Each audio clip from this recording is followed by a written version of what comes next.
Well, that's a good sign, isn't it? 6 months after Shadows launched, Claws of Awaji has arrived. Eventually. And as someone who's had a lot of choice words to say about the story of Shadows, it's shit, I'm actually excited to see the rest of this through. It is fascinating to see just how bad a story can get, and I know those aren't in short supply either. This one ends on a rather limp note, teasing additional content to string along the 500 Assassin's Creed fans looking for concise answers. This DLC promises a continuation of the main campaign and a proper resolution of the remaining threads lingering over a cliff. At least 10 hours of additional content, as they have been marketing, to expand upon the narrative mysteries and questions left open for conclusion. Judging by how the writing is in the base game, they have a considerable mountain to climb. Poor relationship building, non-existent world building, an abundance of contradictions, and an underdeveloped cast with thimble-thin motivations. But look, it's been half a year. Even if the script was written around the same time, it's only natural that things improve, especially with the feedback on launch and beyond. That is the hope, at least. They only have a few points to focus on for the end of this narrative. Surely they won't disappoint. Anyways, when we last left off, our intrepid duo have now come down from the high of achieving their vengeance, avenging their loved ones, while regressing their character growth, or a lack thereof, along the way. Naoe confronts those responsible for the death of her father, reclaiming the treasure he swore to protect, and sets her sights on finding out if her mother is alive based on the information she received from Koktori's letter. Yasuke, meanwhile, finds himself as a seasoned samurai and joins Naoe's mission in his pursuit to avenge his mother and former leader, seizing his second, third, and fourth chances at life to purge Japan of the Templar threat. And Russell is there. He wants to fight too. They have a quest where he intends to pick up the bow staff as a more pure way to protect the people he cares about. And since that's an optional quest not required to continue the story like his other quest line was, it might as well not be tied to what they believed was his character growth in the base game, since they will never reference that for Russell in the DLC. Just know that he's around. Alright, let's sink our claws into this expansion and get this over with. One of Koktori's spies has made her way to the hideout to inform Naoe of a potential lead into Tsuyu's whereabouts. A puppet show detailing a portion of the history of Awaji is happening that day, and Naoe is encouraged to attend. She arrives with Russell, and something to note is that the delivery of dialogue between the both of them seems to have gotten noticeably worse. The quality of lines is similar to everything else from before, but Naoe sounds like she's reading off of a script. Well, more than usual. I'm not finished. Barely started, in fact. Finished what? Ah, yes. And I am told you can handle 100 or more. Keep training, and soon you will be a master of the bow, I am sure. The shinobi... Could she be my mother? And Russell isn't even trying to sound like a real boy. A puppet show? How does a puppet show help me find Tsuyu? No, wait, let's go. We'll find out when we get there. Father, tell me, when can I leave to be on my own? Shadows wasn't exactly batting 1,000 when it came to performances, but it still sounds like they're stumbling over the low bar they're attempting to cross. I also thought it was funny to show how the game clearly wants the player to explore the festival before viewing the show, and then it's immediately accessible anyways. Puppet Master is not yet ready.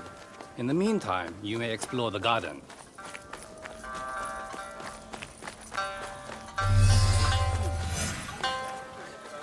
And when they're ready, the exposition begins. It depicts the tale of a maiden who arrives on the island, attracting the attention of everyone around her. This includes the lord of the island, who falls for her and makes her the Lady of Awaji. She uses her position of power to purge the land of nondescript evils. I find the language here notably strange. The maiden called on her champion and his friends to stand against the evils ravaging the island. Wouldn't it be better, for propaganda purposes, to say that Cannibal Boy did something to prove himself worthy to defend the maiden instead of having her amass an army after accruing power? Later on, you can find a note from someone writing the story of the puppet show, revising it such that any negative connotations of her arrival were removed to better reflect her truth. What's more is that it was going back to the lady for her approval before it went out to the mainland. Keep in mind that this is not only meant to bring Naoe to Awaji, it's designed to embellish the rulers of the island. And that means it's important to read between the lines, because if the narration and the imagery are meant to be flowery, you do well to make sure Kanaboy's inclusion comes from a more heroic background. Instead of looking like the lady of the island created her own personal army to stand against evil, Kanaboy saved her life from a couple of bandits looking to take a familiar treasure. Maybe rewrite the show to have the maiden first appear on the island, adorning a jewel around her neck, adding on to the attention and traction she received from all of the island dwellers. When she became a lady, rumors began to spread about the jewel, that it contained the power to reshape the island or perhaps even the country to what the holder desires, bringing in unwanted attacks from bandits and scoundrels who want to plunge Awaji into chaos. One such attack nearly claimed the life of the lady until Kanaboy swung in and rescued her. Then with the approval of Lord and Lady, Kanaboy and his fellow warriors would journey through all of Awaji to rid the land of the evils of the invaders looking to usurp the rulers. Have the focus of the premise be on the treasure. That way the narrative can properly connect to the greedy shinobi looking to take a highly sought after treasure instead of throwing it in during the third section with no prior mention.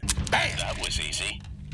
It could have been flipped on its head to have the shinobi and bandits be the invaders looking to usurp the rulers, so that when the obvious reveal of the lady being the usurper rolls in, that note would make more sense. The puppet show story comes off as disconnected in all three of its acts, lacking any focus to keep it coherent for an audience. The jewel would work as that core element and be something that immediately piques Naoe's interest, to keep her actively listening. Unfortunately, they can't even use the jewel as a treasure of interest, because that box is already in play, safely secured in the vault of Yamato. The Imperial Regalia consists of the mirror, the sword, and the jewel, and since the jewel and the mirror are already secured, it only leaves the sword, and it would be odd for a maiden to be carrying that around. Imagine if Nagato was protecting the sword instead of the jewel. It would make more sense, at least in a symbolic sense, considering Nagato is a fighter, and when it gets passed to Naoe, who ends up being the sword that saves Japan from ruin as the narrative claims. That would free up the jewel for the maiden. Unfortunately, the boxes were an afterthought. There was no consistent plan for the Regalia. And since they crammed the second box in at the final hours of the story where Hanzo and Iyatsu were just holding onto it for reasons, it certainly lends credence to that notion. It happened very fast, as soon as we started talking. If I remember correctly, because the game was still moving at the time, there was only one box total in the game, so we didn't know if there would be a second box or a third box or all of the boxes. So they were still competing, I think they meant to say completing, their own game. That's when we started talking about closing a little bit the arc of the Regalia. That's when we started saying, okay, well, maybe we can bring in another box. We only just learned that the Regalia was a set of 3 boxes, with the third being somewhere in Awaji. Maybe by recovering the final piece, we can learn just how important these treasures are, and an explanation as to how the Templars gain power by having just one of these in their possession. They have plenty of time to give a satisfying answer to the question that every Shadows player has been dying to hear. And I know you might be asking, who cares about the story? What matters is getting Naoe to hear about a shinobi with a hidden blade getting captured. I mean, they were the ones who decided a puppet show with an actual audience was the best way to go about setting believable bait. I would just think they'd go through more of an effort to make the story good. Yeah, I know, this is Ubisoft talking about, but still. And from a meta perspective, it doesn't really instill hope of a good story for the rest of this expansion if this is what the writers think is a strong start. Now that I'm thinking on it more, why did the information they wanted to get out to Naoe need to be under the guise of a public event? They had to create additional props to sell the lie, set a date to start the event, hope Hanzo's spies receive word on it and what the story's about, hope that Naoe gets convinced to go and makes it there in time, and hope that they can pull it off in the one day that they need to, or else they have to try again for another day. Why produce a spectacle when they could have just done this in a more private manner? Why not pretend to be one of Hanzo's spies and tell Naoe directly of rumors of a shinobi being held captive on Awaji Island? It cuts through all of the public prep and doesn't rely on a ton of factors. Since we learn how extensive the Lady Spy network is later on, including already knowing who Naoe is and where she'd be to take the bait, it would be considerably easier and less resource heavy to send a spy or two out and find Naoe instead of conjuring up a half-baked puppet show, where the cardboard background meshes against the more realistic foreground and human models. Chalk it up to personal taste if you want, but I find the minimal commitment to creating a unique set piece to be so disappointing, especially when I can see what they're going for, but the aesthetic is incomplete, like they didn't have enough budget to bring the idea to its full potential, which is telling considering Ubisoft is a AAA studio after all. Resident Evil Village has a great looking intro sequence where a storybook is animated with a unique style separate from the main game. Of course, the quality of the game is another story, but they had a consistent style in their intro. They committed to a vision and laid out the premise going forward, something that the intro of Claws lacks. I know that they wanted to make it interactive, but they didn't have to do that, especially when it drags for longer than it needs to. Several minute breaks without narration, multi-wave enemy fights, and an unnecessary use of puzzles leads to this segment wearing out its welcome. There are a few positives I would give to this. I can't fault them for wanting to do something new. It is a neat way to present information to the player. The narration also changes depending on your actions, although that's only present in one instance. She hid in the unlikeliest of places, waiting for the perfect moment to strike.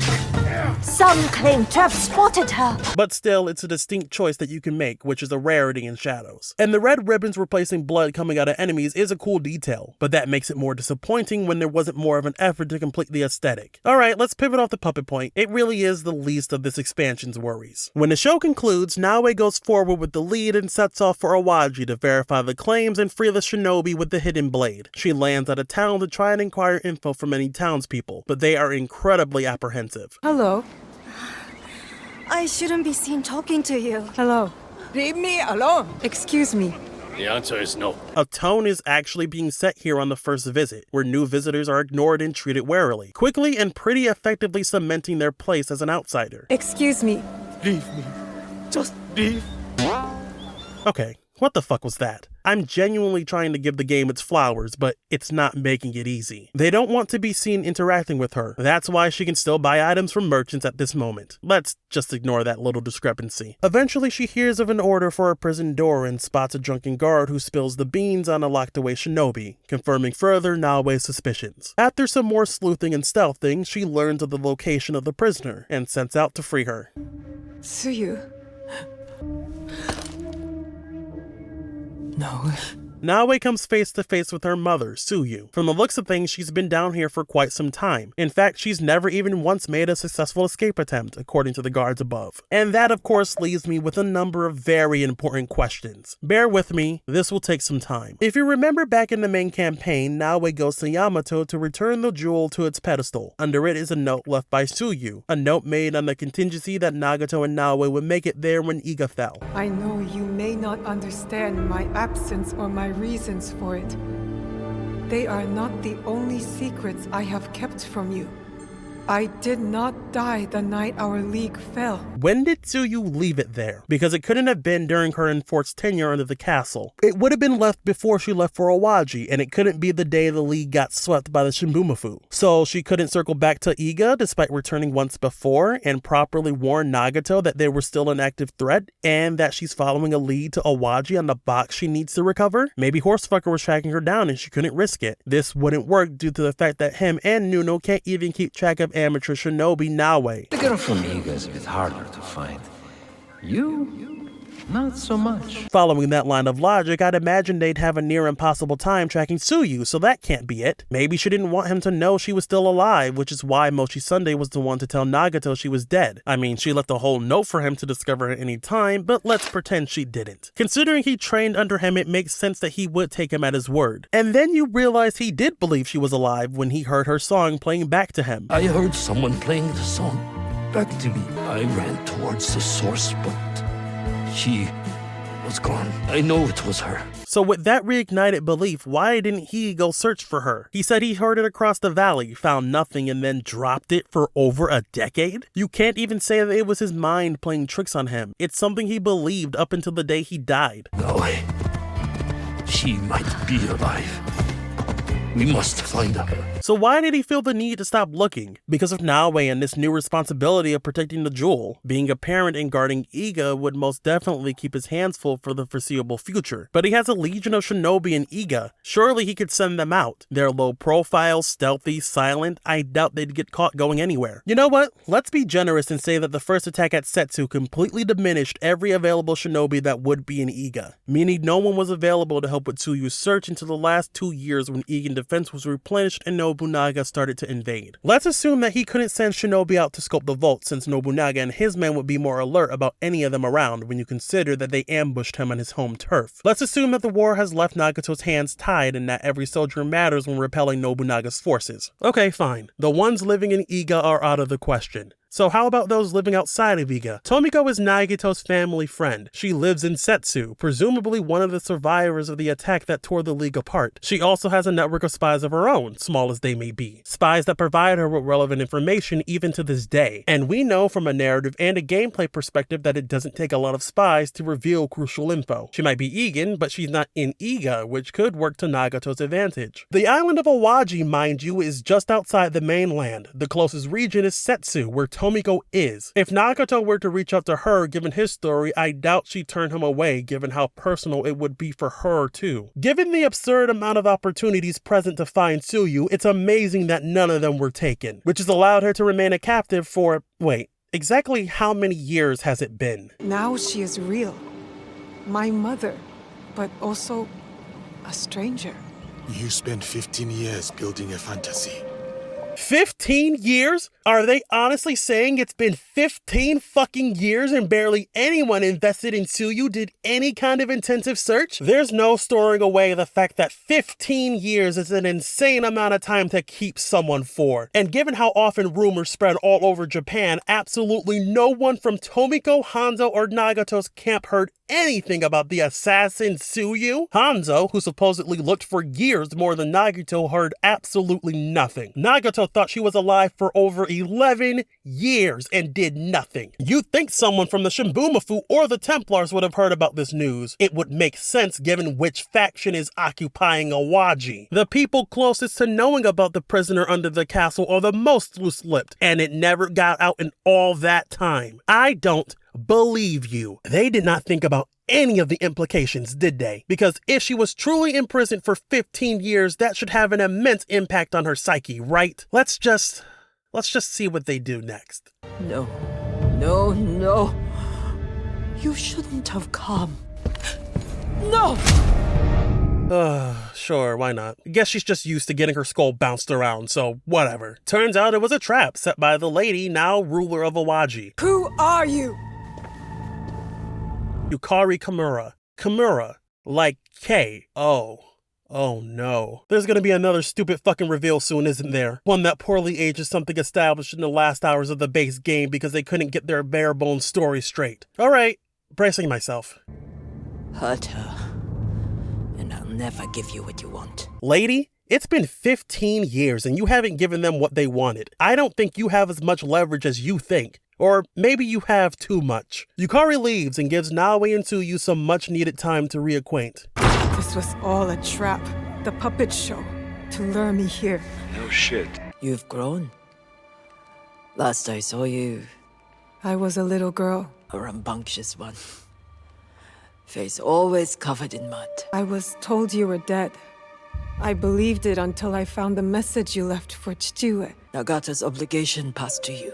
Tell me, how did he die? While Naoi tells Tsuyu of Nagato's fate, the fall of the Shimbumafu, and the recovery of most of the boxes, we don't get much on Tsuyu, only that she's being kept alive until Yukari gets the last box. Although it is understandable that they're not in the mood to reminisce, they do need to break out. And to do that, they'll need a man from the outside. And so we cut to Yasuke, who arrives on the island after receiving word of Naoi's location. Before he heads out, a citizen intercepts him. New to Awaji, are you? Perhaps you need some help? I am looking for a young woman from the mainland who recently arrived. Oh, I know the one. Oh, come, let us speak in private on this matter. Voice acting aside, it's someone who's going out of their way to help the player. A stark contrast to Naoi's welcome on the island. Obviously, this is a trap. One that could have a slightly better chance of fooling the player if this was one of the first citizens you interacted with as Naoi. Yasuke can decline and the woman doesn't even try to pursue him. She just drops it immediately. Which is odd given what happens when he does end up following her. Your knowledge is appreciated, though your eagerness to share it strikes me as unusual. My intentions are as clear as spring water. Clear waters can run deep with unseen currents. If your aim is to mislead me, know that it would not go well for you. All right already! Where are you taking me? What?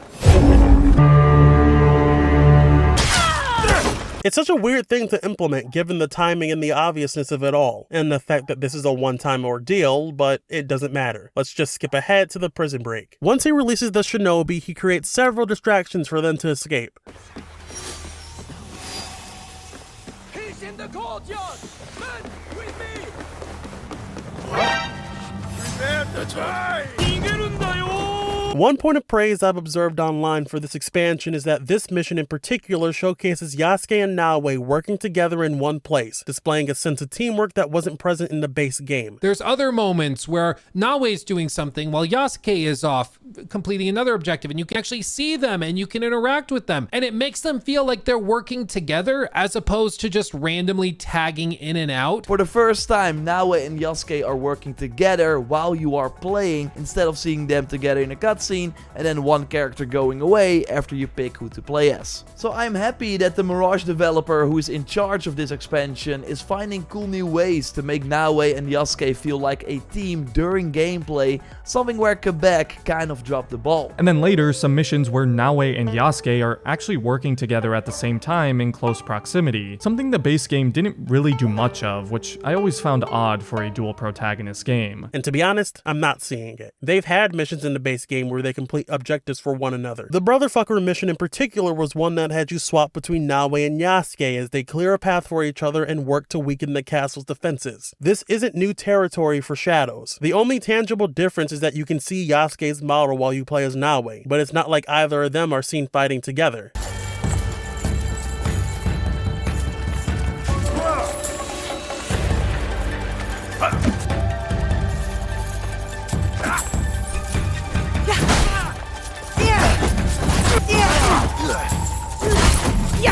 You were busy. This castle. Great teamwork. I don't even think they can fight together. During the dumbfucker fight, they have to be swapped off screen.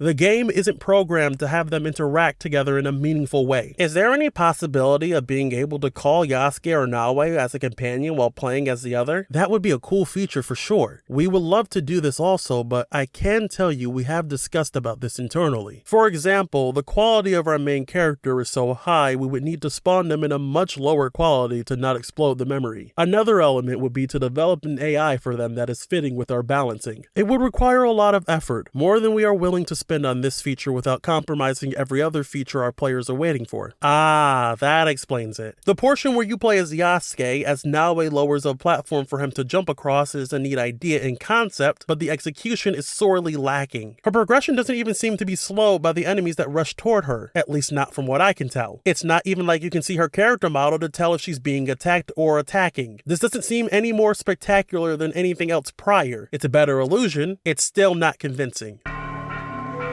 Outlander! I am Imagawa Tomeji. You offer me the chance to avenge my Lord Kay. Kay was a Templar. I freed you from his service. My oath to him now binds me to his daughter, a Templar in name, yet lacking her father's vision. Still, a samurai must serve his oaths. Ah, so Tomeji is a Templar, who served Chimera Kay and now serves his daughter Yukari after his death, albeit begrudgingly. But his oath to her precedes Kay's death. He's seen as her muscle in the puppet show, which would be at least 15 years prior to when Yasuke killed Kay. Unless, of course, that was a lie. Hold the fuck on. Yukari and Tomeji are Templars? Like Duarte and Nuno? I get the Templar Order is larger than just a few people, obviously. I'm sure every Assassin's Creed game has had a sizable number of Templars in each setting. But I thought Nuno was the only one that came out to Japan because no one else cared enough. Diogo. I was sent here because no one else in my organization cared enough.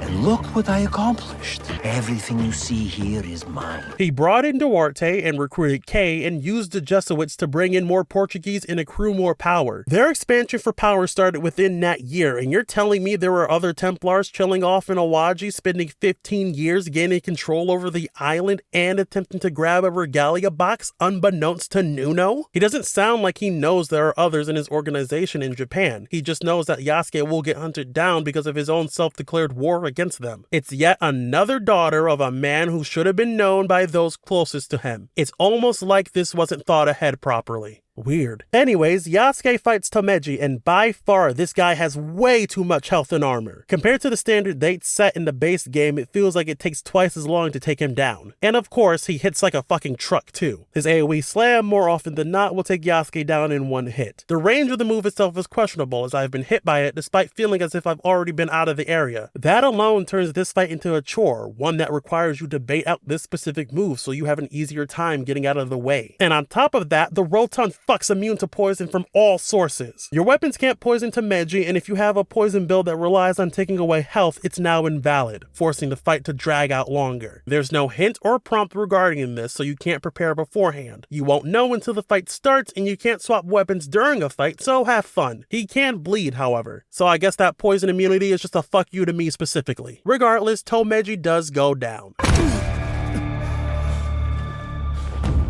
You live up to your legend. I am no match for a legend, which is why I brought an army.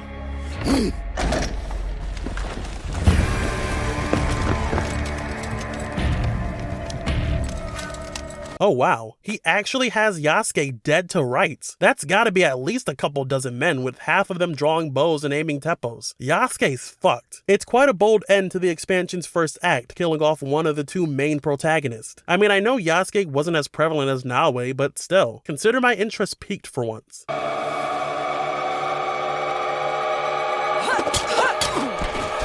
Yasuke, come on! No. He's dead. It can't be overstated how dead he is in this moment. So let me count the ways.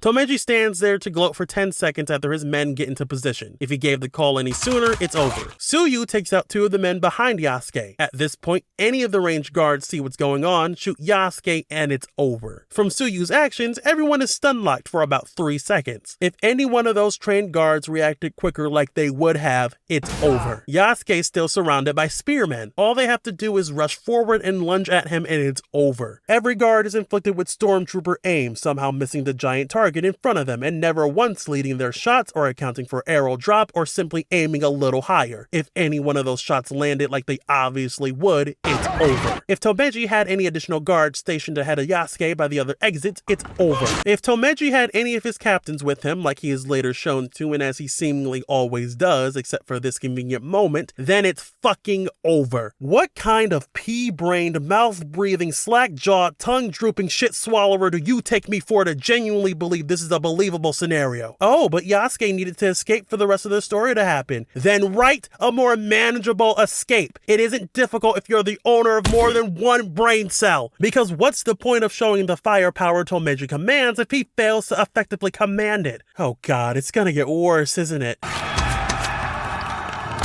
Yep.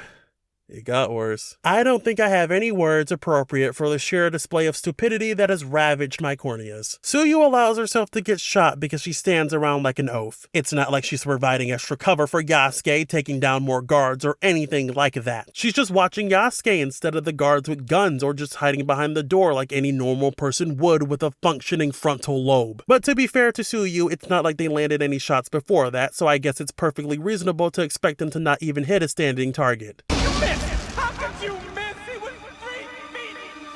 From the shot that did actually land, I guess I can't refute that claim. Yasuke and Naoe avoid a barrage and take an injured Tsuyu back to their hideout in Awaji to discuss the box. Yukari will tear this island apart looking for me, and for the Regalia. It is on Awaji. Both of you remain here. This will not take long. Let us recover the sword. I hid the Regalia under Myoshoji Temple, in a cave behind the waterfall. I do wonder how she was able to get the box and hide it in the cave and key. The puppet show showed that she took it from within the castle and got caught before she could escape. Unless, of course, that was a lie. So I wonder where the box actually was in Awaji and how Tsuyu actually got caught by Yukari if the details in the puppet show were all fabricated. Can't wait to see it. Naoe finds the bowmaster that Tsuyu trained under and left the key to the box with. She even gets access to another weapon to play around with, the bow staff. This weapon is versatile, effective. I see why you have dedicated your life to it. It's funny that she treats this bowmaster with the proper respect and reverence when there's another bowmaster she encounters that she pretty much dismisses from the start. Remember when I talked about how Russell wanted to use the bow staff? There's a mission on the mainland that everyone can access regardless on if they have the DLC or not, where they can get a bow staff to use. Russell wants Naoe to take him to his old temple where a bowmaster is training disciples in his way of the bow. Naoe, or Yasuke because they're functionally the same character in these instances, gets immediately skeptical of his skills because of a rumor where this bowmaster has taken out 100 soldiers. Eirang is the ultimate warrior. He can take on 100 soldiers with just his bow staff. 100 soldiers? Sounds like this Meiran might be telling tales to inflate his reputation. Perhaps we should pay him a visit to make sure he's not taking advantage of innocent people. For some reason, this is an unbelievable feat when Naoe herself has taken down several hundred men, depending on how long the player has been playing. The wariness comes off as out of character and ludonarratively dissonant with the amount of lives she's taken for the sake of vengeance. She's friends with a man who slaughtered entire villages and castles, most of which she can attest to. What adds to her inability to take this master at his word is that he only fights when he needs to, preferring to take a more defensive measure than any offensive ones. How did you come to master the bow? Everyone requires the means to protect themselves in these troubling times. And you make good coin teaching, I suppose. I offer instruction because a weapon is only as strong as the one who wields it. So I have found. The bow is accessible to everyone and is effective against any foe. Ah, yes. And I am told you can handle 100 or more. Oh, it's hard for me to remember details of all the foes I bested at my age. Yes, I'm sure. What was her problem? I don't buy that she doesn't buy that he isn't a valuable teacher, especially for someone as passive as Russell. I think she would want him to be measured and exact with a weapon if that's what he chooses to do. Imagine what it would be like to know Bojutsu. Auntie Tomiko wouldn't be able to boss me around anymore. I remember what it was like to daydream. Then I was forced to wake up. If you're going to learn to use it, you will treat it with respect. It's only when the bandits tailing them throughout the quest finally raid the temple and are fended off using those staffs that Naoe realizes he isn't scamming innocent people, because the lesson is you shouldn't judge people by their covers since you never know what they're really capable of and blah fucking blah. It's also odd how they give you 2 bow tutorials through both quests. I have no idea why they didn't just consolidate teaching players how the bow works through the free mission everyone gets instead of hiding valuable information through the expansion. It's just shitty game design. It's almost like they didn't learn anything from spreading out multiple combat tutorials over an entire prologue. The bugs don't help matters either. Yes, it is time. Good. Good.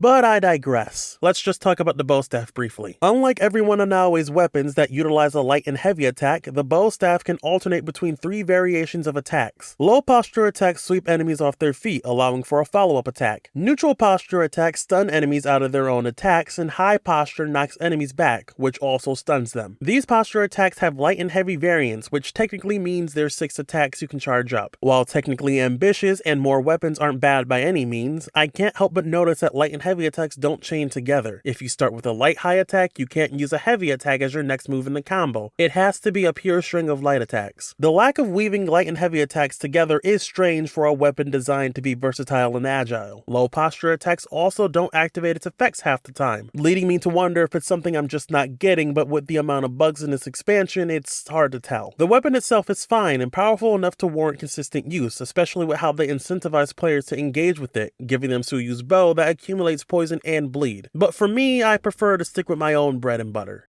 Naoe proves herself to the bowmaster, who gives her the location of the key to access the final regalia, and while she goes to collect it,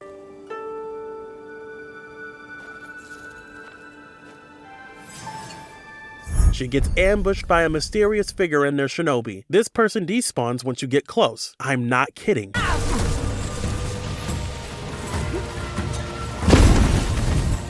They didn't have the silhouette fade away. They didn't have them run away and effectively disappear behind the smoke. They didn't make the smoke thicker to hide the fucking despawn, or have Naoe get knocked back, preventing her from entering the smoke's radius. It's amateur hour at Ubisoft, as is customary at this point. But I'm glad this ambush happened, because it made me realize something at that moment. Naoe, from the start, was led to this island by the same woman who captured Tsuyu, almost as if by design. She's told by Tsuyu that they're the ones being hunted and that Yukari is going to tear the island apart looking for her and the Regalia. The Bowmaster states to watch out because Yukari has eyes everywhere, and now Naoe becomes the recipient of a coordinated ambush, very likely intended to kill her and take the key. Now, I've played these games before, and Naoe has as well. This should be strikingly similar to another incident that occurred at the start of her journey. You know, the one where she was told by her father to retrieve a box, got followed, and then promptly fucked out of the treasure she was told to protect, and then fucked again with an ambush outside of the castle she's reclaimed the box from. But she's learned a lot since then. She's even acknowledged what just happened. And whoever or whatever that just was,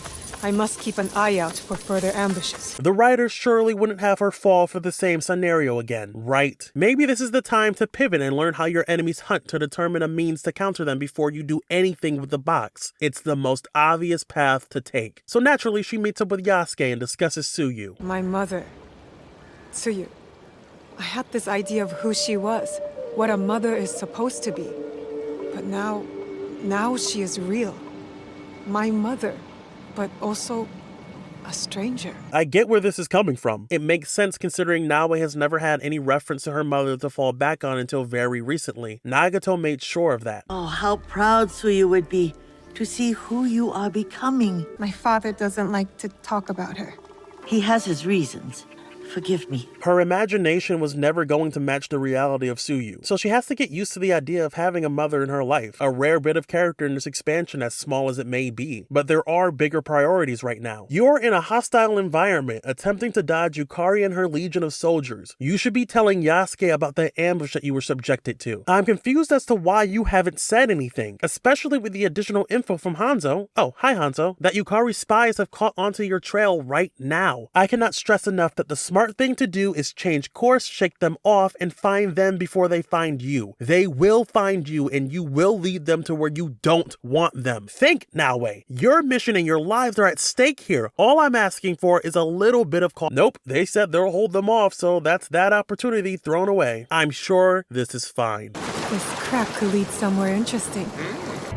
At last, the Regalia. Oh man, the power of the box in the palm of your hands. I'm sure you're getting out of that hut with no issue. You have just made your biggest mistake.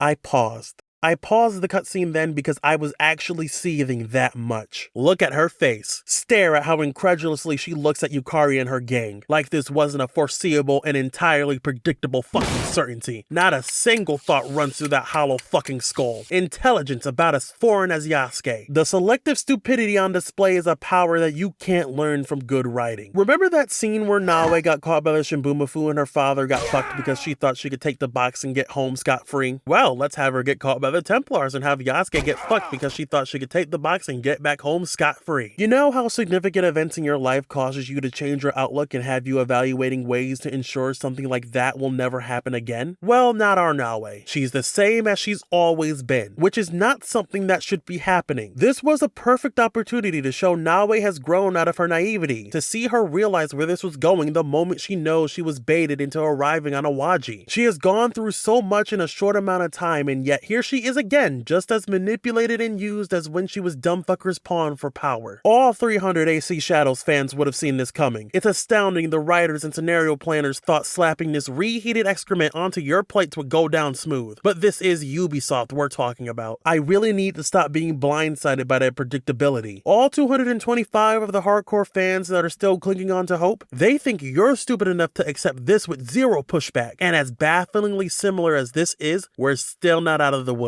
When your friend here broke your mother out of my prison, I was quite put out. But I knew she would never leave this island without the Regalia. And now it's mine. Don't give it to her now. It is too important. It's too important. That's why you rushed out to retrieve it the moment you broke out of prison, when you would know these people would be on high alert. It's why you never thought of any alternatives, because it's too important. Fuck you. If I give it to you, you'll just kill us both. Even if she doesn't give her the box, they'll still kill them both. Naoe's in no position to bargain. Do you know what's in that box? Power. The freedom to make your own destiny. I couldn't care less about you. Well, hold on. Maybe you should care more. You're the one who was surprised and pissed off that Yasuke managed to free Naoe and Tsuyu from their detainment. You see how invested they are in the box. Maybe, just maybe, you should care. Just a little bit. Maybe you should just kill her now. Why wait for her to hand you the box when you can solve both of your problems in one go? All I've endured. All these years. The regalia is yours. Now let us go. I don't think so. Kill them. Then why stand around and have her hand you the box when you could have skipped the gloating and fanfare? When you could just shoot her, stab her, skewer her, ground her to paste, take her life and also the box? Why lie about not wanting to kill her when that was your intention from the start?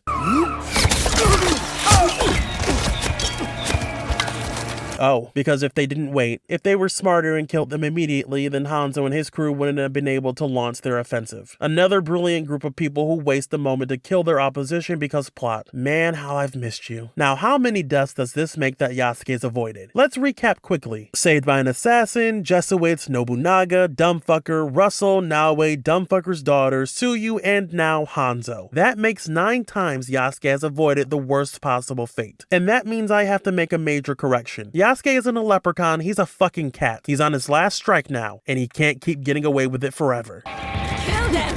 I can't hear you! Kill them! I can't hear you! Kill them! I can't hear you! Kill them! I can't hear Yukari and company leave via smoke bomb, even though I know they'd be able to see them over that ledge, but fuck it. And now it gets rid of all the stragglers.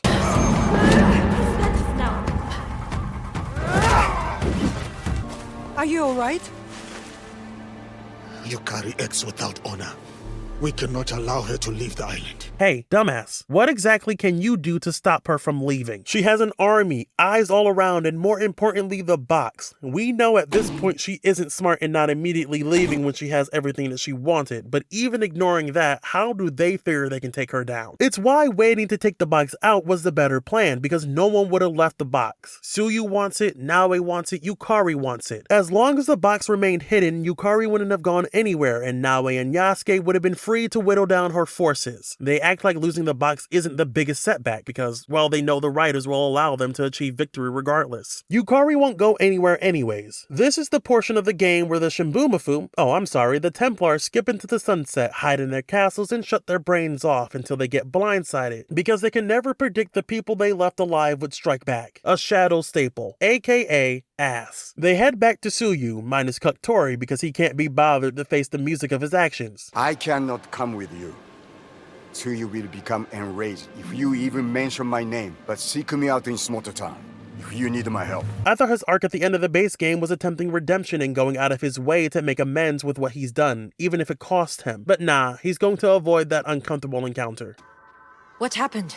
I gave Yukari the regalia so I could save Yasuke. Tsuyu expresses what appears to be anger at the loss of the box, and Naoe reassures her. She peers into the writer's room and tells Tsuyu that the box is still on the island and they will definitely get it back. So they come up with the plan that they should have started with and identify the targets they need to eliminate in order to get to Yukari and end her rule on Awaji. Better late than fucking never, I guess. Let's get the only positive I have for Yukari and her crew remaining on the island out of the way. Tomeji's guards are stationed throughout the island, populating towns and roadblocks outside of them. Nowaki shinobi are set to ambush you and set up traps on the main road, and the spy master has spies that are disguised to confront you in towns and have a chance to increase enemy presence in the radius you call scouts to. It helps to make them an active presence in the world around them, much more than the Shimbumafu ever were. It helps to build the feeling that they are still a threat to you and are ever watching. World building that the base game sorely lacked. And I can remember their names. That at least deserves mentioning. But of course, it's not without its flaws. Nowaki is never seen with her shinobi shinobi taking snipes at the duo apart from one mission, and her ambushes can be easily avoided so long as you stay away from any of the roads. It's actually kind of easy to scale mountains as Yasuke, a little less with Naoe, but you can make it work. Tomeji isn't present, preferring to hide away at Samoto Castle with his captains. His guards in town aren't immediately hostile. Unless a spy ambushes you, then they'll fight you as if you're the one who started it. I'll excuse the spy master since his purpose is to be hidden, obviously, but his spies appear so frequently it becomes less dangerous and more predictable, especially when they target you from the same spots on every visit in town. And I never noticed an increase in enemies from his scout counter from the few times I did activate it. It's easy to not use the scout system anyways, so you can go through the whole expansion without encountering that mechanic. And Yukari is just sitting on her ass, of course. No intention of leaving or sending the box off or even joining the fray and taking out the duo plus Tsuyu. If she did any of that, the game can't happen. But a game we must play, so we have a target board. Second verse, same as the first. A smaller list, but a list it still is. You can take out the targets in any order save for Yukari, who can only be taken out last. Another list means that these targets are independent tasks that are not woven into the narrative. They will be taken out with little fanfare and nothing will be learned from these targets. The bulk of the expansion will lack any development from all parties, not that there was much to begin with. And you will barely learn anything about the targets in question, about as much as you will have gotten from the previous group of villains. A basic motivation, a few lines of dialogue, and no acknowledgement from the main antagonist that they're gone. It's more of the same that you get from the base game. At least the missions to get to each of them are shorter, except for Tomeji. He's the perfect target to lead with. Tomeji is Yukari's muscle and is protected by his captains who need to be baited out and taken out to weaken him. They can be taken out one at a time through a couple of ways. One, by talking to select civilians who need your help with an unrelated task. They will somehow have the location of a captain out in the world that you can track down and kill. Two, by killing guards in towns and causing chaos, a captain will eventually be alerted and run to your location, forcing a fight. By engaging in these activities, you will weaken Tomeji's manpower and take him down on his own. This wouldn't be that bad, but both of these events are randomized. You have to find a citizen or kill a bunch of guards, and there's a good chance you won't get either loading into a city. If you've exhausted both options, your best bet is to wait for the next season and try again and again until you get another captain checked off. It requires you to run around the whole of Awaji and catch people requesting assistance or running into a gaggle of guards and hope that RNG favors you enough to grant you a captain. Okay, so it's random chance. Not a fun design choice, but there aren't that many captains you'll need to find. I mean, it's gotta be like 4 or 6 of 14. You have a grand total of 14 captains to kill, 10 at a minimum. 14 if you want the reward tied to that board's hunt. They expect you to venture around Awaji for hours just for a chance at finding all the captains you need. They programmed RNG into the target board, thought it was a genius mechanic to implement, and threw it together without improvement or playtesting. You'd be lucky to even find 3 captains per season cycle. You'd need to be even luckier to get 2 captains in one go. I got a mark on my map, and by fighting the captain there, I got an alert so that another captain came in to fight. This only happened once in my 14-man hunt. I spent over 3 hours seeking out captains to get Tomeji alone. And the kicker is that the 10 captains you'll need to get will not be the ones that surround Tomeji. You might get one of the 4 optional captains by chance, meaning you might need to face more than 10 captains if you're just going to streamline a solo Tomeji fight. Who the fuck programmed this? The amount of padding from this alone is downright egregious. Is this how they were able to stretch out this expansion to 10 hours of content? By having half of it be an exhaustive grind to take out one bitch-made target? Can you imagine them trying this shit in the main game? They'd be rightfully lambasted. Fuck Ubisoft for thinking this is a good way to go, and fuck them twice for pulling one over on the 78 fans looking forward to the same quality of hunts they got initially. But at least you can challenge Tomeji straight away. I'm glad they gave you that option because it makes for a challenging but fair fight.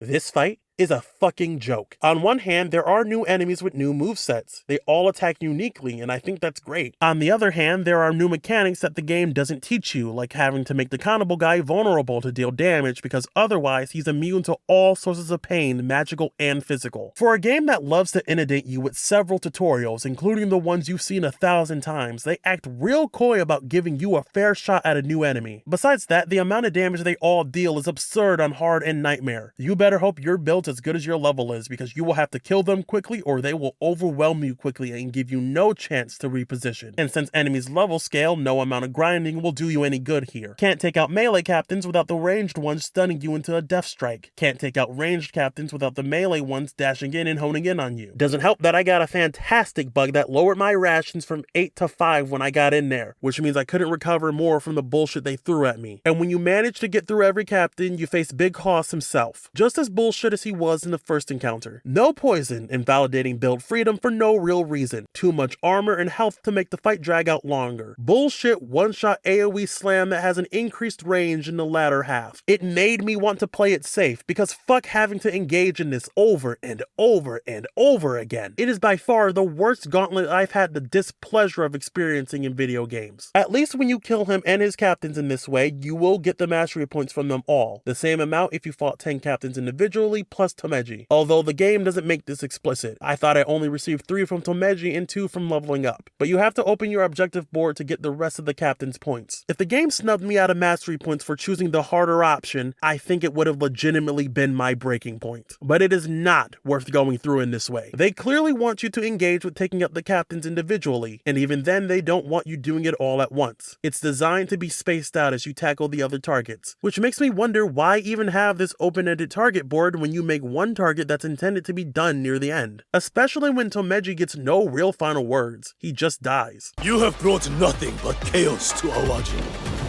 You have killed my men, left Awaji to the wolves. I must congratulate you for being quite the thorn in my mistress's side. Tell me, you speak of Yukari like you would an unbroken horse, one you are unable to get rid of. Why? Why serve someone like her? For men like us, those who belong on the battlefield, it is hard to serve one as ambitious as her. Kimura Yukari and I differ in many ways, but the destruction you have wrought must end. I have freed the people of Yukari's oppression, and I'm not done yet. None to fight in your stead now. All of us are bound by obligations beyond our control, and I will see mine fulfilled. No reflection from his supposed torment of having to fight for Yukari, or gratitude from having been freed from her hold and his loyalty to the Kimuras. We're told that's how he feels, but he rarely expresses it. Whatever, fuck this guy and fuck his fight. Let's get to the other fuckheads. The group track down Nowaki by first questioning a leather merchant who leads them to one of Nowaki's former friends, Shiro. Before he can reveal anything, Nowaki launches another ambush and despawns in the wind. Once that's taken care of, Shiro is free to give them her tragic backstory. Basically, her sister was a Templar, and the two of them grew uncommonly close. No idea what that means, except for the insinuation that they were roommates in a weird way. The sister died, presumably from an assassin, and Nowaki became just a little kooky. Creating traps and endangering the lives of the villagers, she gained the attention of Yukari, who brought her into her ranks. For some reason, Nawe is sympathetic towards Nowaki, because she's being manipulated into working for Yukari, and she questions if taking Yukari out would get Nowaki to stop. She turned her hatred on us. And would she stop if Yukari's gone? It's far too late. Behind that hideous mask of hers, the girl I knew was gone. Startlingly different from how she treated Lady Oichi. The moneylender invited me to a group. He said we could help the province. By the time I discovered my mistake, it was too late. These are lies. Obvious lies. She did not know the evil this group would do. Don't I get a say? Blood must be paid in blood, Yasuke. Lady Oichi must die. The only member of the Shimbumafu who was being manipulated into working for Horsefucker and actively tried to stop them from the inside by assisting Nawe and Yasuke. That was treated with hostility and attempting to kill her. And now she wants to redeem Nowaki while carrying much less disdain for her actions that have killed many innocents. It's so odd and out of place you'd almost think she was an entirely different character. And would she stop if Yukari is gone? And would she stop if Yukari's gone? Ah, right. I forgot Yasuke and Nawe are interchangeable for every event in the game save for any story cutscenes. They're both written the exact same way, and so both of them express sympathy for Nowaki because that's how the writers want you to feel about her, as if this makes her a better character than the rest. She receives as much attention as anyone else does, but her sister died and she's sad about it, so it must be good. But I just can't care enough. Shiro gives them the location to Nowaki's home, home, and Naoe navigates the trapped terrain to find something that will keep Nawaki in one place. There's also this random-ass child here for no reason. Don't you know of the Oni? She lives in the old house. And where may I find such an evil place? It's not far, but we are forbidden to go there. They say she can pull your soul into the trees. What an odd choice. She grabs the Templar cross from Nawaki's home that belonged to her sister, and heads off to confront the sister fucker once and for all. If you want this trinket, face me. I will hack your tongue out. I'll pierce your eyes with bamboo. Face me! Not here. You must follow. You follow her into the forest, where the game gives you a tutorial for a new mechanic unlike with Tomeji, and then you face her in a stealth encounter. It forces you to focus in on her voice because it wouldn't be possible to find her unless she kept talking and giving away her location. These are my Hatsuya. She hides among her decoys and has you find the odd one out in order to deal damage, while also avoiding tripwires and her line of sight. Although it neglects to tell you the detection meter has changed to be above your hidden meter instead of pointing you in the direction she saw you at like every other enemy, something I didn't notice for a good chunk of time. The spots she hides in don't seem to be random either. It seems to be an ordered set, save for the last phase where she remains at the top of her tower for an easy fight or execution. Fight's fine, at least it's different, but I wouldn't call it stand out. Maybe for Shadow standards, but it's nothing to write home about. The last target is the Spy Master, and so they meet with Hanzo to get his absurdly long name. We seek Yukari's Spy Master. Kade no Koji Juro, Harima no Kami, Yasuhira. I know him. And his contact to learn what he knows about him. They get to the location he's alleged to live in, which seems easy enough. And when they get there, they confront Yasuhiro, although oddly enough, you can't sneak up on him. They put invisible walls up so you stay in the house to get spotted. It's so fucking lazy. After a short fight, he reveals he's not even the Spy Master, but an informant who was fooled by one of Yasuhiro's men, who can then fool Yasuke into killing him and losing a chance to get the information he needs. Which, while incredibly simple to not get fooled by, is a choice that slightly alters the way you go through this mission, which deserves credit. Yasuhiro lived under the name Shokichi. He will no longer trouble us. Shokichi is dead. Yes. I found him in the house your contact led me to. Shokichi was an agent of Yasuhiro. I was close to turning against his master. What? Whoever you met with was not my contact. But why does Yasuke believe it would have ever been that easy? Regardless of the choice made, he finds info that leads him to Yasuhiro's visitor, which leads to a trailing mission where you have to follow her closely to his home. A mission that quickly gets irritating as his spies are littered in the streets, which blow your cover instantly with no chance of recorrection and no chance to even really tell.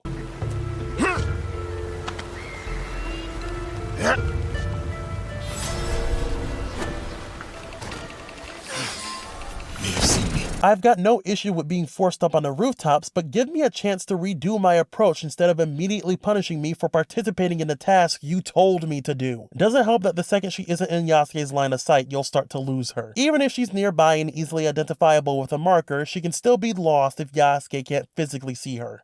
I cannot lose her. I am losing her. Got to keep her in sight.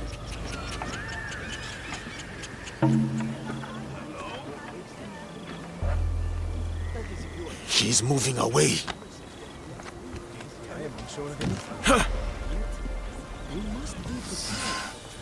Well, this lead has ended. I will need to rely upon my network of contacts. I didn't know samurais lacked object permanence. And the mission also can bug out, leading to the visitor losing her way, making the trailing take longer than it usually would take. When the trailing is finally complete, Yasuke confirms it is the Spy Master's home through a self-incriminating note, and heads back to Hanzo to receive word of a meeting with Yasuhiro and his spies at SpyCon. They'll need a disguise so that Naoe can infiltrate the meeting and get close to take out Yasuhiro. They can also forego the disguise and just raid the meeting instead. But let's go with the Naoe option since that seems more substantial. She infiltrates the meeting and has to steal rumors from other spies to give to Yasuhiro as currency. She even overhears that Tsuyu's location is compromised, because why would it not be? I'm surprised it hasn't been already. But it doesn't seem to matter if Naoe squashes this rumor or not. Nothing seems to come of it. Either way, Naoe earns a private meeting with Yasuhiro. I have much to learn. And I have so much to teach. You? Not sure why she seems shocked at this reveal when this is just some guy, one that no one knows. He gets under her skin by implying that he assaulted Tsuyu. I have never met so resilient a woman. One who required such varied persuasions. Stop! All the traditional methods were useless. I had to try everything. Even gave her to that creature Noaki for a while. The fun they had. Or maybe just extensive torture, but again, it doesn't seem to have a lingering effect on Tsuyu beyond them stating she was tortured. It's not elaborated on because he's a dead man anyways. And that's it. Yukari's inner circle has shrunk, and now it's time to get to the woman of the hour. A fun time will be had, I'm sure. Yukari is the last of the Awaji 4, and to get to her, the group must gather supplies, sabotage others, and recruit the island's warriors in their fight for Awaji and the box. There's really not a lot to be said here. Tsuyu plays a very minimal role here despite donning her assassin garb. She still remains strictly inside the hideout to monitor the situation. I don't even think Naoi and her have any unique conversations besides the one in prison. It's incredibly odd to finally have Tsuyu around only to put her on the back burner, but the opportunity to have her stand out has to arrive soon enough. Since the removal of her Taisho, Yukari's grip on Awaji has loosened. We've learned that she is at Iwaya Castle. Our scouts report new fortifications there and many soldiers. I will infiltrate her stronghold and grant Yukari the end she deserves. Oh, see? There we go. Tsuyu has fully recovered from her injury, and we'll get to see her confront the woman who's stolen 15 years from her. Extensive torture and malnourishment, deprived from her family, unable to save her husband from his fate, unable to be a mother to Naoi. We might get something significant here. Yukari has hidden the Regalia within the castle. Recovering it should be your priority. You don't think I can handle her? Yasuke will handle Yukari. I owe her a debt. As I owe all Templars. Protecting the Regalia. That was your oath, was it not? Very well.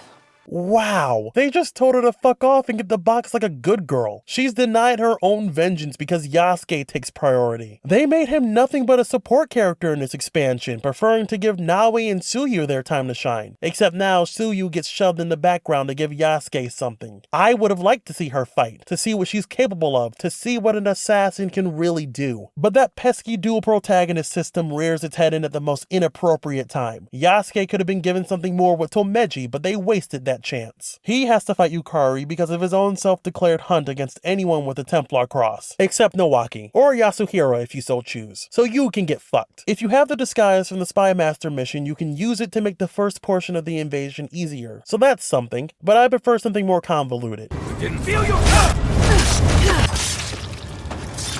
She has done it. The barricade is down.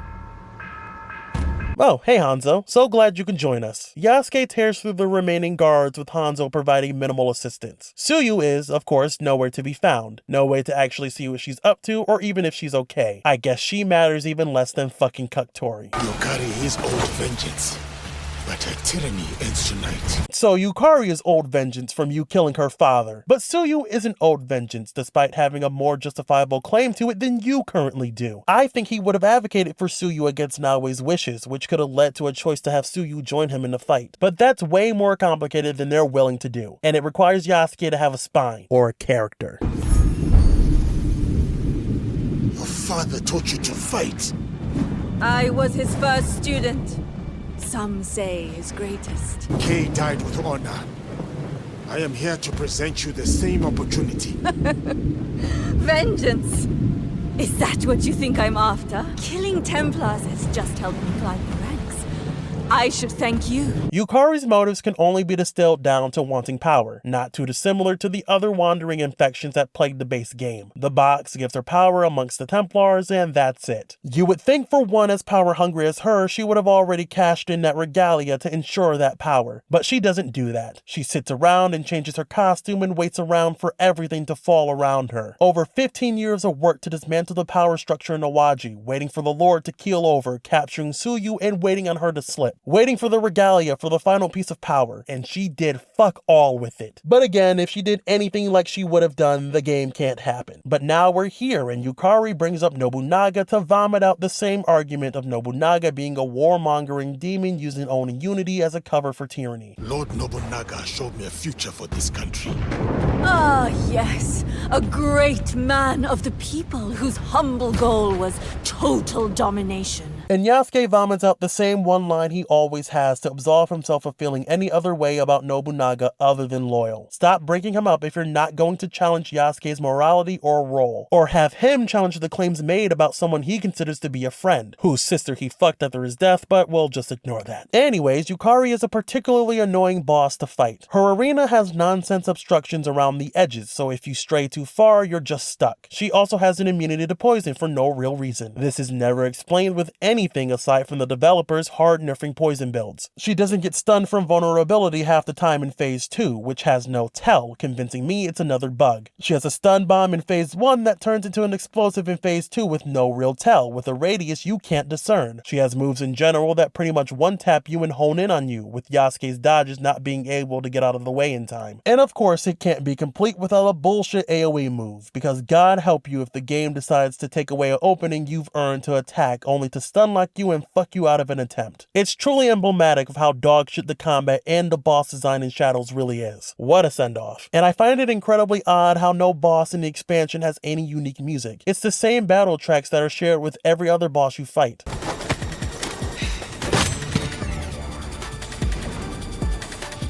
Yeah! What is it then? What binds you to Tsuyu?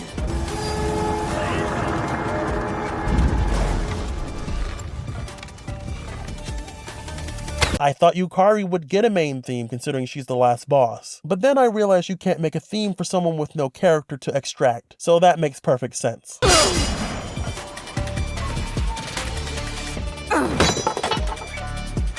You stood alone, and now you fall alone. I fell, pursuing my own destiny. Unlike you, your honorable deeds lost to time, your presence.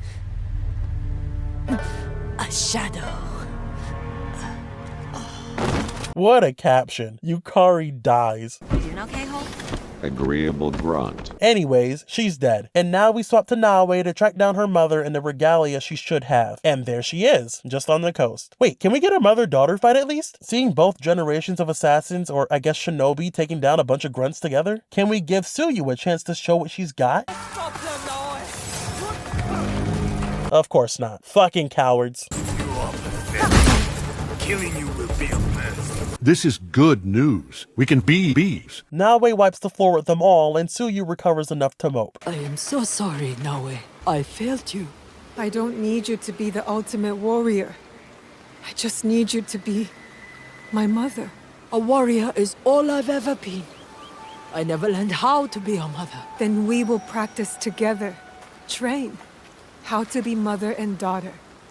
Every day. That I can do. You have made me so proud, Nawe. It's really hitting me just now that they did nothing with Tsuyu, nothing with her bond with Nawe. They speed ran the repairing of their relationship by doing absolutely nothing. This conversation isn't meaningful because we have not a single damn thing to cling on to with them. Nawe finds her in prison. They have a 1-minute chat. They break out of prison. She recovers in a hut. Nawe expresses worry that their relationship isn't what she expected, and then they just give each other general platitudes. There's no progression of their relationship. There's no journey to be had between the two of them. They had her be found and saved so early in the expansion just to be shelved. They might as well have saved the rescue to the end of the story. They would have gotten as much mileage as they did here. Katori doesn't see a single interaction with her whatsoever. The man spent years searching for her after fucking her over from a love unrequited. He cares deeply for her and Nagato. He wants to do what he can to make up for the pain and turmoil he's caused. After all, the game can't happen with Hanzo doing what he did. And so he tracks down more leads to find Tsuyu, works in the background to ensure she is found and freed, only to completely avoid the ultimate responsibility of admitting to her point blank that he fucked up. Because he knows he won't be forgiven, he'll shell up and vanish instead of chasing the redemption he claims to want. Instead of getting something potent and emotional, which I know Ubisoft is incapable of delivering, so they opted to scrap it instead. What a wasted fucking opportunity. They have 15 years of catching up to do, and they didn't even start here when it fucking mattered. I guess I can't be mad at Tsuyu for being an absent mother like that other lady, because at least Tsuyu has an excuse. She is absolved by the simple act of not being a character. We learn nothing about her capture in any detail, her relationship with Nagato, her time with Nawe, her mission with the boxes, any personal stories and antidotes. Zilch. Zero. Zero. Zip. Nada. None. Fuck you. This is the greatest fuck you to the 22 fans who are still hoping to learn more about the assassins, about Naoe's mom. But you know what? This isn't even the final middle finger they give to their audience. Yukari is defeated,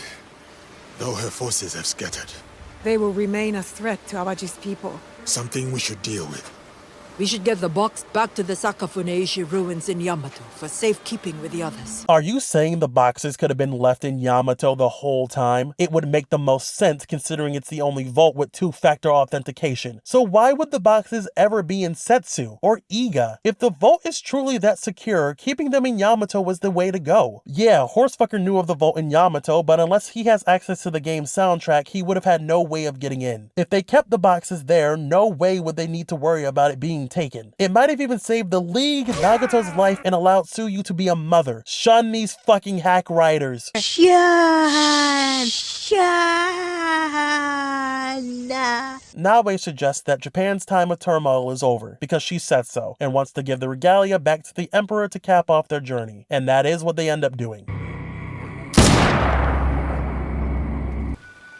There they go.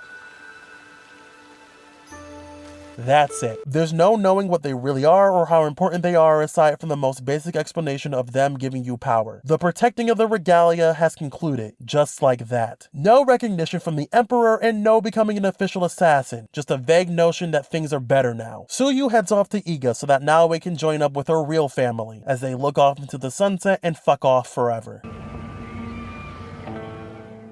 Anything else? Well, Naoe and Yasuke can head back to Awaji to pick up the stragglers of Yukari's forces as they bicker about betrayal or whatever. Hanzo's spy declares Awaji saved, and that closes that chapter. And then there are some paintings of the landscape you can do. The one new activity Ubisoft was really excited about implementing, instead of something interesting. And that's it. That's Awaji declawed and the story of Shadows concluded. And if there's one sentence I can say to encapsulate what this was, it would be this. Claws of Awaji is Assassin's Creed Shadows without the delays. A bug-filled, chronically unfulfilling, aggravatingly unsatisfying mess that they couldn't wait to shove out the door. A bookend to a story without a proper ending that may as well not have even ended the way it did. A DLC with so many issues that the biggest bug was getting the fucking DLC. An expansion full of padding, cheap difficulty, and undermined potential. But most of all, an adventure in which every single character is underutilized to an astounding degree. And while Naoe gets by far the most to do and say, it's barely anything in the grand scheme of the narrative or her arc. The final stretch of Naoe's journey is to find out what happened to her mother and recover the final box of the Regalia. Both of these tasks she completes rather easily, until she fast tracks yet another scenario where she loses the box. So okay, Regalia lost. But she still has her mother. They can discuss their journeys together, banter about the boxes, spend some time getting to know each other as they are now. They spent 15 years apart. Naoe has no real memories of her. Nagato neglected to give her any. She spent all this time chasing a fantasy and now it's right in front of her. And what do they do with this golden goose? This story beat ripe for exploration. One of the easiest layups you could possibly have when it comes to character and relationship building squandered. During the story of Awaji, Tsuyu and Naoe have one conversation during their reunion, one that invites a deeper dive once they escape. After they're free, she sat inside a dark room, throws on her assassin's gear, and then the rest of her dialogue is focused solely on the box and Yukari. Nothing in relation to her daughter. Nothing on how she feels to see her again after all this time. Not even any conflict on how she was separated from her mission. No arguing with Naoe about her losing the box and what it actually means. It's shut down before it goes anywhere. And the only time Naoe gets close to pondering about her relationship with her mom going forward is with Yasuke, and even that gets brushed aside for the sake of recovering the box. I get that they're effectively strangers, but it doesn't mean they have to keep being that up until the very end. There were plenty of moments to not skip ahead to the payoff and build up the rekindling of their bond. Oh well, throw that onto the fucking pile at this point. She has no real connection with the Templars aside from them being what stands between her and the box. She doesn't even know their motives or the big picture of why they're around. Not that there's much to glean. Hell, she's not even an assassin. Not really. Isn't that what this series is about ultimately? Evidently not. She doesn't have any real conversations with the Templar. She just collects the box to return to the Emperor and that's her story complete. Aside from that, she has nowhere to go in this expansion or beyond. She might be less temperamental, but she's still just as naive. naive. She doesn't learn any lessons, stumbling into the same traps with no reflection, always static, head forever empty. Yasuke's story was complete with the death of Nunokaro. After that, he's relegated to lift up Naoe and the rest of her journey. He has no conflict or greater issue to deal with. He may want to take on all of the Templars, but they mean nothing to him on a personal level. He was less important next to Naoe in the base game, and it really shows here with Awaji. His journey with Nobunaga, his growth into becoming a samurai, his vengeance against the ones who killed his mother are all done. He can do nothing but sit on his hands. Since everyone else just plays as Naoe, his presence is shrunk significantly. That's why they have to advise players to take out Tomeji as Yasuke. It's why Tomeji is so overtuned, because it gives him something to do. But since Naoe can do everything better than he can, it doesn't matter. He constantly draws the short stick on a narrative level, and it's clear that they wanted him solely for the novelty of two protagonists without putting in the work to make having both of them around worth it. Tsuyu? Oh man, what is there to say? What isn't there to say? She was hyped up as a great warrior, a great leader, a great mother even. Her presence was shrouded in mystery. A tease for both the player and Naoe, the latter conjuring an image of the woman for 15 years in preparation for the day she would finally meet her. The former creating theories and ideas for the assassin that would finally be revealed to all, to pave the way for a bigger conflict. In the end, she managed to fit no one's expectations. Subverted them, she did, by giving everyone nothing they wanted. I mean, my expectations were low, but holy shit. I didn't think they'd have her be rescued within the first half of the expansion, let alone the first hour. I just assumed that they would drag it out into the end, but they commit to her being found early on. She's been locked away in a castle for 15 years, only to get locked away in a castle for 15 hours. They take her out of the equation immediately by having her get shot and forced to sit still. And when it's time for her to get back out there and show her stuff, it's all relegated off screen. When it is on screen, she immediately kills over to some nameless dime a dozen grunts. What a sick joke. She doesn't even fight a Templar as an assassin. She doesn't do any assassinating. She could have fought Yukari if Yasuke didn't take it upon himself to claim her kill, because he's got to fulfill his war on the Templars, even if Tsuyu can't get vengeance on the woman who's made her life a living hell for over a decade. She can't even keep the box in her hands like she was supposed to do. This shit's gotta be hereditary. She accomplishes nothing. She says nothing. She is a nothing character. She just fucks off to Iga when all's said and done. I still can't believe it's you.